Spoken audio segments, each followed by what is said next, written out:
Drama serial खुशनसीबी की next आने वाली एपिसोड में आप देखेंगे कि उधर निहाल को तो अपनी जान के लाले पड़े हैं, लेकिन इधर मोना बेगम को बस ये है कि किसी तरह से प्लॉट उसे आधी कीमत में मिल जाए, जिस पर निहाल कहेगा आप मुझे इस तरह से परेशान नहीं कर सकती हैं, मैं पहले ही बहुत बड़ी मुश्किल में फंस गया हूँ। जिस पर कहेगी मोना बेगम मोना को आजकल किसी की भी किसी मुश्किल का कोई भी फ़ायदा नहीं है। तुम जानते हो कि मैंने तुम्हें हीरे जैसी लड़की दे दी है।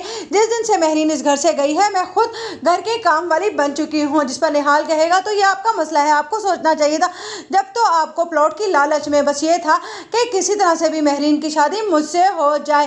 अब आप क्यों मेरे पीछे पड़ी हैं? जब आपके किस्मत में प्लॉट होगा तो आपको ज़रूर मिल जाएगा। इधर आप देखेंगे कि नरमीन कहेगी कि अच्छा किया हुमायूं तुमने जो अपने कारोबार को बढ़ा लिया, अब हम भी बढ़ा चढ़ाकर अपने खर्चे कर सकेंगे। जिस पर हुमायूं कहेगा नरमीन तुमने हमेशा अपने लिए ही सोचा है, कभी तुमने सोचा कि मैं तुमसे दूर रहकर कितना उदास हो जाया करता हूँ। इधर आप देखेंगे कि गुलरुख को ज़्यादा से ज़्यादा हुमायूं के साथ रहने का मौका मिल जाएगा, लेकिन इधर नरमीन इस बात से बिल्कुल बेखबर है। नरमीन को तो बस ये है कि ऐसे एक अलग घर देकर दे दिया जाए जिसमें वो अपनी मर्जी की ज़िंदगी गुजार सके। इधर आप देखेंगे कि तलहा का इस तरह से तल्ख रवैया देखकर ईमान कहेगी आखिर तुम क्या चाहते हो, तुम्हें किस बात पर एतराज़ है?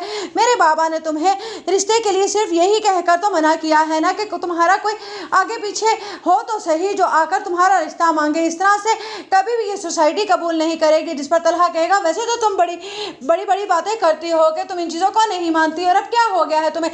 जिस पर कहेगी ईमान मैं भी दुनिया के साथ ही जुड़ी हूँ तलहा, तुम्हें किसी ना किसी को तो लाना ही होगा, तभी बात हमारी पक्की हो सकती है। इधर आप देखेंगे कि मोना बेगम सिराज साहब के रोज़ के कामों से तंग आ जाएंगे और कहेंगे मुझसे ये काम नहीं होते हैं, मुझे तो अब एक काम वाली रखवा कर दीजिए जो सारा दिन मेरा काम करे।